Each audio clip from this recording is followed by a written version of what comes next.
Le grand débat écologique sur la chasse, l'action de Greenpeace devant le ministère de l'Agriculture et l'interdiction de la viande de laboratoire en Italie. Nous explorons aujourd'hui les dernières actualités consacrées à la cause animale. Bonjour et bienvenue dans cette édition du mardi 21 novembre de La Marche des Innocents. Aujourd'hui, nous rebondissons sur une vidéo partagée par le quotidien Le Temps sur un sujet qui divise profondément nos sociétés, la chasse. En Suisse, plus de 30 000 chasseurs et chasseresses abattent chaque année environ 70 000 animaux, dont des chevreuils, chamois, cerfs et sangliers. L'argument de la régulation des espèces est souvent avancé pour justifier cette pratique. Mais est-ce la seule raison ?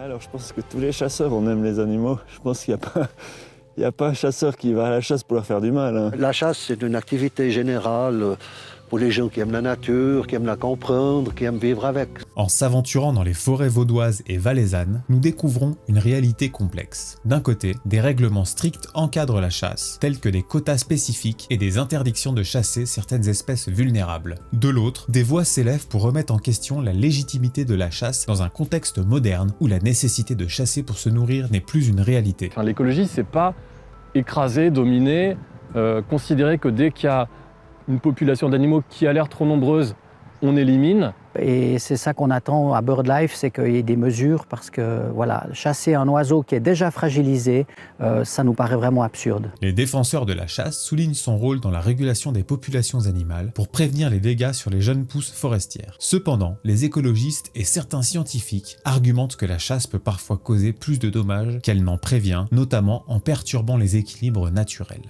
La chasse est en train de se passer. Et voilà, maintenant il y a eu un tir. Qu'en pensez-vous ? La chasse est-elle une pratique écologique nécessaire ? Dites-le nous en commentaire.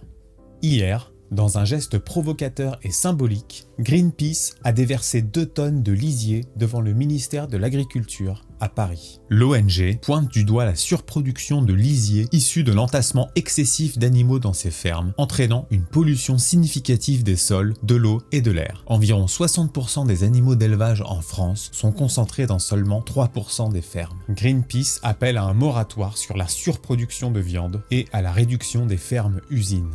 Mais tout le monde ne va pas dans ce sens-là.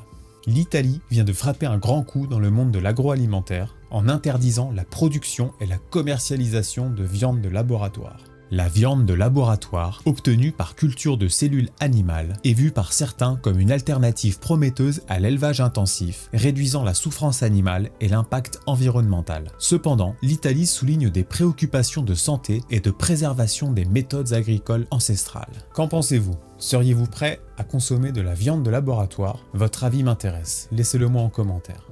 Dans un tournant significatif, les économistes intègrent désormais le bien-être animal dans leurs calculs de bien-être social. Cette évolution, reflétant une sensibilité grandissante à la condition animale dans nos sociétés, remet en question l'anthropocentrisme traditionnel de la théorie économique. Le bien-être des animaux, allant au-delà de simples considérations de biens, devient un objectif social partagé. Ce changement de perspective, soutenu par une demande politique et sociale croissante, appelle à une nouvelle ère de responsabilité et de transparence dans nos interactions avec les animaux.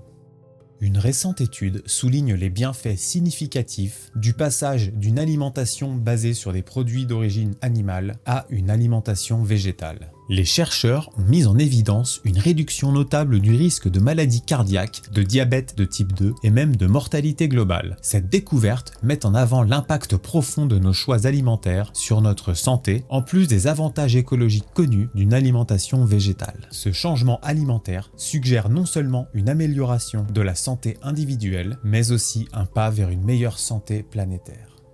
Le seul laboratoire dédié à la surveillance de la faune sauvage en Île-de-France est aujourd'hui menacé de fermeture. Situé à Maisons-Alfort, ce laboratoire joue un rôle crucial dans la surveillance épidémiologique et la protection des espèces sauvages, notamment en identifiant les causes de mortalité et les maladies. Sa fermeture représenterait un coup dur pour la préservation de la biodiversité dans la région, laissant un vide dans la surveillance de la santé des animaux sauvages. Cette situation soulève des questions sur les priorités en matière de conservation de la faune et la nécessité de maintenir les infrastructures dédiées à leur protection. Et on continue avec les actualités condensées. À Guebwiller, une initiative innovante pour protéger les écureuils a vu le jour. L'installation d'un écuroduc. Ce dispositif, un câble tendu entre 2 arbres au-dessus d'une route, permet aux écureuils de traverser en toute sécurité. Le tribunal de Grenoble a déclaré illégal l'abattage des bouquetins du Bargy sans test sanitaire, sauvant ainsi une vingtaine d'animaux par an jusqu'en 2030. Une victoire décisive pour leur conservation. Une étude révèle que 21% du caviar provient de la pêche illégale, mettant en péril les esturgeons du Danube, déjà au bord de l'extinction. Les chercheurs appellent à un contrôle accru pour sauver ces populations critiques. Nous l'avons vu, notre mode d'alimentation reste un enjeu crucial pour l'environnement et un sujet brûlant dans les débats. Pour en savoir plus, je vous invite à regarder ma vidéo sur les chiffres de l'abattage pour la consommation que vous retrouvez en barre d'infos, juste ici. Et pour clore cette revue d'actualité, comme toujours, notre belle image du jour.